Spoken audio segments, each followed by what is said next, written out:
on roller skates and you're scared? Join the club. And as a member of the I Chatted My Pants on Roller Skates Club, let me give you some tips on how not to do that as much. Or at the very least, do less of the chatting of the pants, depending on whether your pants have full chatted or have empty chatted kind of person. Some of you may recognize my face, but for those who don't know who I am, my derby name is called Luna, and the law calls me Snooky Wong. And I'm here to tell you how to get this monkey brain to stop going ah ah ah, or however they talk about fear in monkey. Take notes, share this with your loved ones, and thank Bruno for suggesting this to us. We absolutely love it when you guys turn this into a dialogue. First things first is meet and greet your fears. We're all scared, but sometimes we don't know it, and even harder to address it.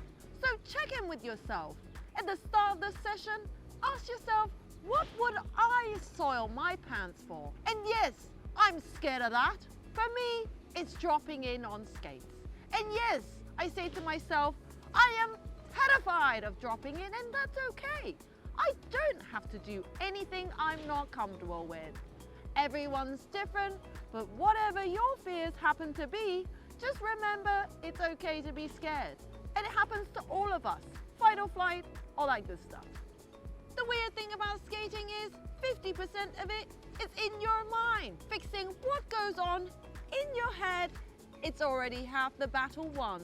I know that knowing you're scared won't make you less scared, but it will stop the panic from going into hyperdrive. So the next time you're chocolate raining in your pants, take a deep breath, sit with the feeling, say hi to it, and then remind yourself this feeling you share with the best skaters you idolize, and they too are a proud member of the I Cramped My Pants on Skates Club. Second is to give your fear a different outlook.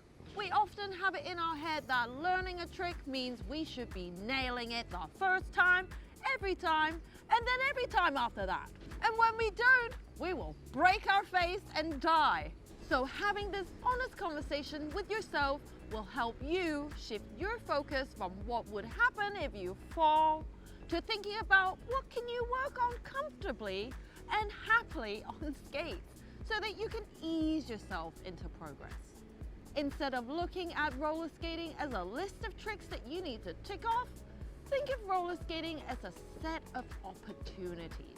Learn to play with the fundamentals of skating like balancing or pivoting as a basic component block that can be isolated for practice as well as beautifully combined into infinite possibilities orchestrated by your body and your skates. Everyone learns and skates differently. Chasing tricks and ticking them off was what I thought I should do, but I found myself becoming a permanent resident living outside of my comfort zone, and I did not like that one bit.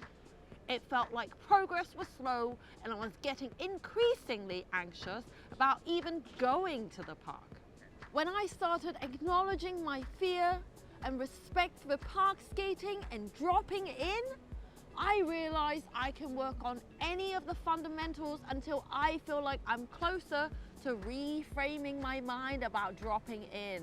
But until then, I stick to what makes me feel comfortable, which is normally pumping, and somehow, even though I'm not trying to work on dropping in, I unlock skills that directly and indirectly help me to get there. And sometimes I'll unleash new moves that I didn't even know I could do or hadn't thought to do on skates. And I have so much fun doing it because there's no pressure. That is what makes roller skating so beautiful to me. Instead of looking at it as a skate performance where people are watching you fail, have a conversation about it. Ask yourself, what do I feel comfortable working on? No need for lies, misrepresentation, or ambiguity here. You're talking with yourself. And hey, this is a conversation. Things can change. Progress is not linear. We go back and forth when it comes to what scares us and what we feel like we're capable of. And those things can be very different things. This is why it's important to have this conversation with yourself if and when you feel nervous on skates. And this is totally an ongoing conversation I continue to have with myself every time I'm scared doing something on skates. I always feel good acknowledging that I'm not the only one who gets scared, because everyone else does. This is not a competition. And even if it is, as practice, perhaps I'd be better off working on whatever that is within my wheelhouse. Again, pun intended. Try to be creative with that. Unless you're a pro skater needing to nail a trick for a shot, I don't see why you'd put so much pressure on yourself to do well. For me, I love skating because it lets me tune into my body and zone out. It usually doesn't matter what I'm doing on skates. I tend to have a good time. Most good things come with time and practice. So be patient. When you're scared, focus on what you can do on skates that make you happy. Once you have an idea from your skate conversation, it's about warming up. When you focus on what you're doing right now on skates, it can help you think less about what would happen if you fall off your skates. So depending on your level of comfortability on skates, you can sing, chant, count, listen to music. My personal favorite, a combination of music and focusing on the tension that is in my body.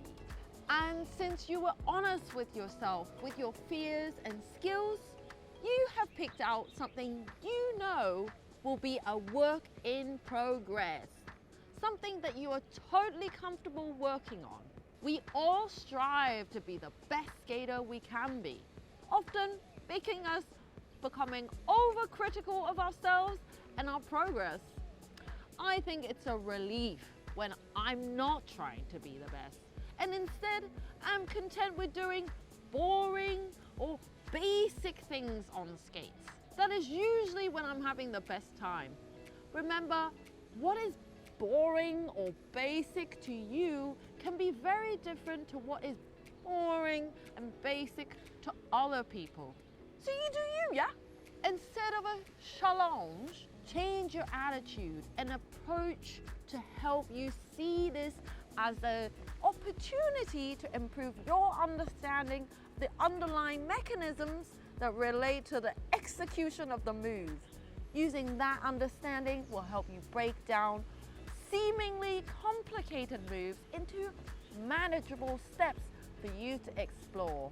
We don't always land something when we visualize success, but if we start off visualizing failure, then we're definitely not going to try as hard as we can. And if we don't try that hard, we probably won't enjoy as much, even if we get it. So remember to set this before you do this. Thanks again, Bruno, for this awesome topic suggestion. We hope you and your wife have some awesome rolling fun together, and let us know if that was helpful.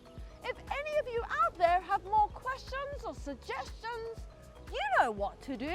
Shout them at the screen and then type them in the comments below. Like and subscribe. You know what to do, yeah?